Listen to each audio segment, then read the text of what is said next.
Thanks very much, Betsy. Before I introduce Olga, I want to thank all of you as members, as board members of the Historical Museum, because the integrity of democracy is directly related to the education of its constituency. We have to know where we are, where we came from, before we can get to the future that you're talking about right now. And each one of you has in your hands the possibility of doing that. Thank you so much for taking the opportunity to build this wonderful new building in Vineyard Haven. It's a great traditional building, so I salute all of you. And I hope you come and see the Vineyard Playhouse too, which we're soon to complete. Now, back to the moment and the woman. I'm very honored to be asked to introduce Olga, who I consider as a friend. Yes, she has occasionally been a patient, but more often she's been an inspiration to me and to other members of the Vineyard Playhouse in various capacities. Since we are an historical organization here, I should mention a few facts and a few numbers. That Olga Zatorsky was born the youngest of 3 children of a Ukrainian immigrant's family. She was a teenage bride of her English teacher and Mr. Cunningham, and she was, at the age of 25, the mother of 3 sons. Subsequently, after she separated from Mr. Cunningham, she started a business which turned into an employment agency, and of course most of you know this story, that she got some phone calls from Joseph Hirshhorn, who needed a number of employees for his activities in the household and in his businesses. Joseph Hirshhorn was a native of Brooklyn, a self-made millionaire, and after hiring a number of people, he decided he wanted to see what Olga looked like. He asked her how tall she was. She said, just about 5 feet. And he said, that's fine. I'm 5'4".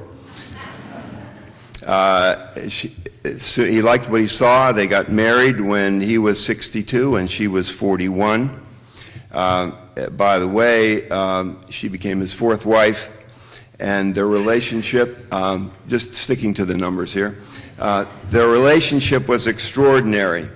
They both loved art and had the means not only to collect works by the masters, but also to get to know the masters as on a personal basis. Picasso, Chagall, Giacometti, Miro, O'Keeffe, Joseph and Olga knew them well and partied with them. I will let her tell those stories. After Joseph died, actually he was coming back from the theater where they had witnessed Annie, and he apparently died in Olga's arms on the way back from the theater in front of their house.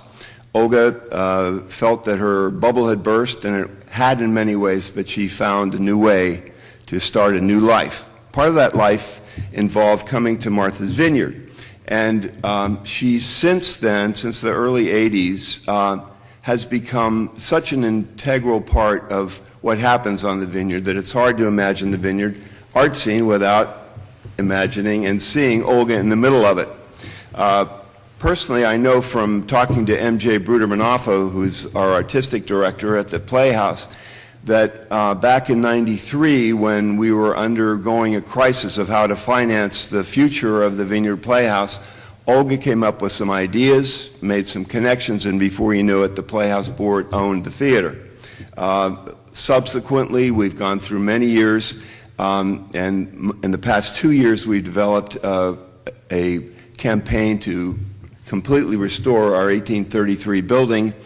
We've raised $2 million. We have another $250,000 to raise, and Olga has been in the leadership role. In fact, when you enter the lobby at the Vineyard Playhouse to buy a ticket for one of our productions, you will do so over the counter of the Olga Hirshhorn box office. So I think everybody who goes through the Vineyard Playhouse doors is going to be very grateful, Olga, for all you've done.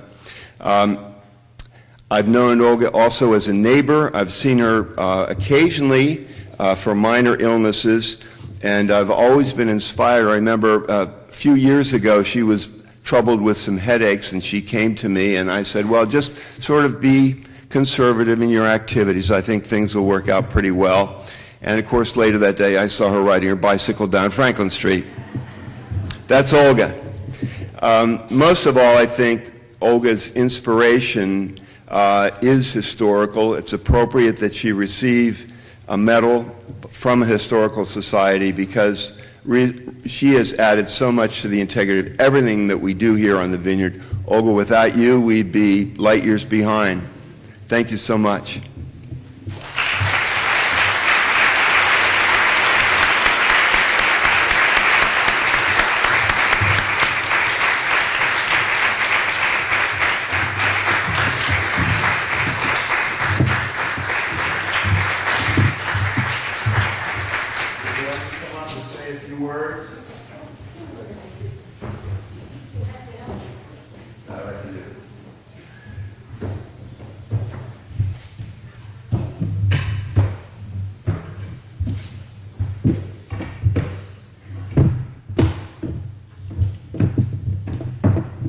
It's tough getting old.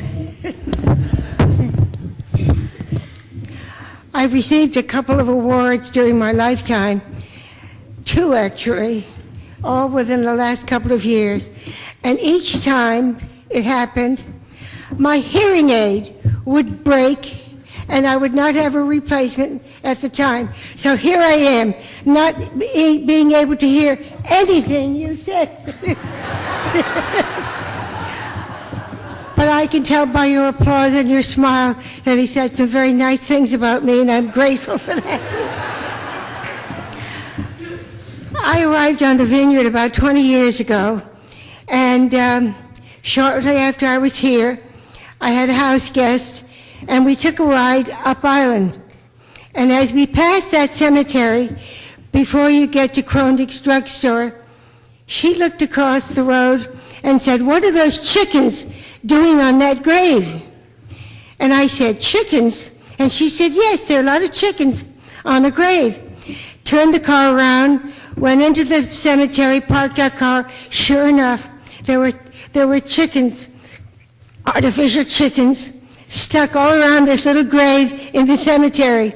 So the next day, I hot-footed it over to the Historical Society to find out what those chickens were all about. Well, that was 20 years ago, and I haven't left the Historical Society. It's the most fascinating thing to be involved with, and I've been closely involved with it for the past 20 years, and congratulate them for all they've been doing, and hope they're very successful in the new museum that they're about to open in Vineyard Haven. I hope I live long enough to come to that opening. Thank you all for coming.